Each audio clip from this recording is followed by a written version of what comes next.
The whole reason you have cap space and draft picks in the first place is to acquire talent. So in my opinion, there's obviously no question that Tyreek Hill is talented and will help the Miami Dolphins. I've heard some questions about, well, how well does he really fit in with the Dolphins offense? And some of it is fair, so let's really just try to break that down. So something like this is kind of the main thing that was getting talked about. Is Tua not exactly known for arm strength? That's considered his weakness, and there's certainly some truth to it. But I wanted to show this play because it's not like Tua literally can't throw the ball 10 yards down the field or anything like that. Like, Tua does have the ability to, push the ball down the field at times. He can throw a decent deep ball, and a play like this is the exact example of what I think most people think about when you think deep ball. It's when there's a single safety deep and it's man coverage. If your receiver wins on the sideline, can the quarterback hit them? This is really kind of the main thing you focus on when it comes into, getting chunk plays. The receiver running this route, maybe not Tyreek Hill, but a pretty good wide receiver in Jalen Waddle, and watch what's going to happen here. Tua takes the snap. You're going to see Waddle get a little bit open. Tua's throw is good enough for Waddle to be able to make a really impressive catch and pick up a big chunk play. So, is Tua Patrick Mahomes at this stuff? No, he isn't. Is Tua good at this stuff?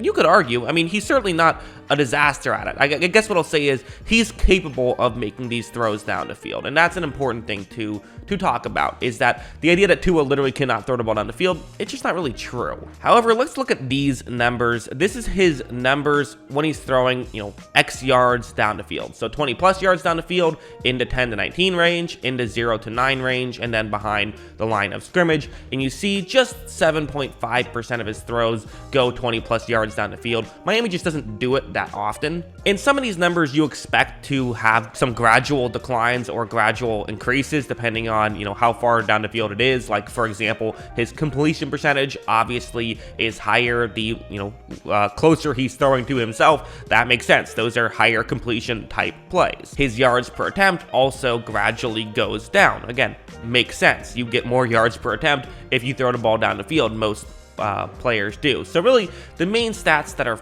worth focusing on will be the three all the way towards the right, which is touchdowns, interceptions, and then passer rating. You can definitely see that really with Tua, I think it's fair to say that, that 0 to 9 range, that's where he lived last year. That's what Miami was good at. You could argue that's just, what Tua is good at. You could argue that's what the offense is good at. Because again, these aren't inherently quarterback stats. To some degree, they are team stats, I'm sure Miami Dolphins fans will point out part of why the 20 plus yards down the field wasn't as good. It's because sometimes he was making those throws and getting hit as he was making those throws because of the offensive line. It's also worth mentioning that him throwing 20 plus yards down the field, he was actually better at that last year than he was in his 10 to 19 range, nearly a 10-point increase in terms of passer rating. This actually makes some sense because while typically people view arm strength as how well of a deep ball do you have, that's not actually the main way it comes into play. It usually comes into play in that 10 to 19 range. Deep down the field,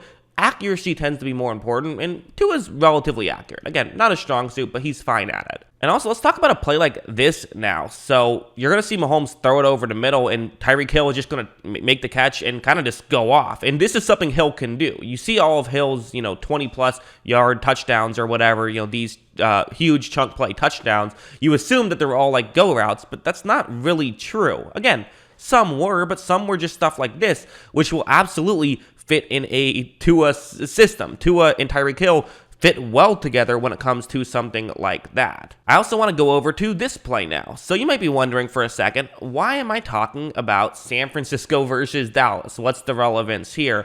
Well, it's because let's talk about that offensive coordinator, because there's three pieces here. It's not just how well do Tua and Tyreek Hill work together. It's also about how well do Tua, Tyreek Hill, and Mike McDaniel work together, the new head coach who was on the coaching staff of San Francisco, and we assume will run a Shanahan offense, at least to some degree, at least a Shanahan-inspired offense, right? So what you see on the screen is it's going to be zone coverage, cover 3, and you see that Brandon Ayuk, who I'm assuming Hill will kind of fill that role in this new scheme, you see the route, and you can see how it can work, right? With a play action, linebackers move in, the corner's going to have to play a little bit further off, and there could be a window for Garoppolo to make this throw. Right when this play begins, the scheme itself is going to get Brandon Ayuk open. So right off the bat, you have ways where you can scheme up Tyreek Hill open, which is a great plus, right? I mean, you already have Jalen Waddle, who you'll be able to do that with. That alone is very exciting. Well, now you have Tyreek Hill, which not only allows for Hill to get schemed up like this, but it also means that maybe Waddle can go up against number 2 corners, which can mean even more good things for him. Garoppolo hits Ayuk, and they're able to get a decent gain on that one. They did get a first down on that play, which of course was the goal of the play. Now you might be sitting here and wondering, okay, but isn't this kind of why it isn't a great fit, right? The whole thing about Tyreek Hill is he'll get you these 50-plus yard touchdowns from time to time, but if you're using him as a possession receiver, that's using Tyreek Hill incorrectly, and that's true. I mean, you can use him as that, sometimes, because he is good at it. Like, don't never use him that way, but you want to make sure you can get chunk plays with Tyreek Hill. That's why you get a Tyreek Hill. But you can get chunk plays and even scheme up situations to make it easier for a receiver to get chunk plays, even in this system. Something like this is very fascinating. I think a perfect example of what we'll see Tyreek Hill do from time to time. So it's similar to the last play, right? It's a cover 3 zone. And what they're doing is, so the receiver to the top of the screen, he's running a deeper route over the middle. And what this is going to do is get the corner who's on that side of the field to follow him. So then when Brandon Ayuk kind of runs a little bit underneath and eventually gets into that deep corner of the screen, so basically, top left-hand corner of your screen, which is the offense's top right-hand corner where they're going to be looking towards, eventually that'll be open and Ayuk can get there. Watch, right when this play begins, just so you can see it and visualize it a little bit more, as of right here, Ayuk is open right now. So this is what you can do, is you can scheme up Tyreek Hill, which it just seems like that would be so unfair. And you see how Ayuk is able to do good stuff after the catch. Tyreek Hill can do good stuff after the catch. He is one of those guys where, hey, just get the ball in his hands. And we saw San Francisco do that a lot, really, where we saw them say, hey, let's get Brandon Ayuk the ball at times. Let's get Deebo Samuel the ball. We'll do this underneath stuff and let them kind of, do great stuff after the catch. Tyreek Hill will be able to do that, and I still think he'll be able to get some deep shots from time to time, because every offense has that as part of what they do from time to time, and I think that he can do that. I think Tua's arm, listen, okay, I get it. Tua isn't Patrick Mahomes, so obviously it's not as good of a fit as that was, but that was a match made in heaven. This is still a solid match. This is not a bad fit by any means. I don't think so. I think that this is a very interesting fit, and I think it'll work out well. That's what I think about all of this. What do you guys think? Let me know in the comments below. What are your thoughts on all of this interesting stuff with Tyreek Hill going to the Dolphins? Always love hearing from you. And of course, as always, thanks for watching.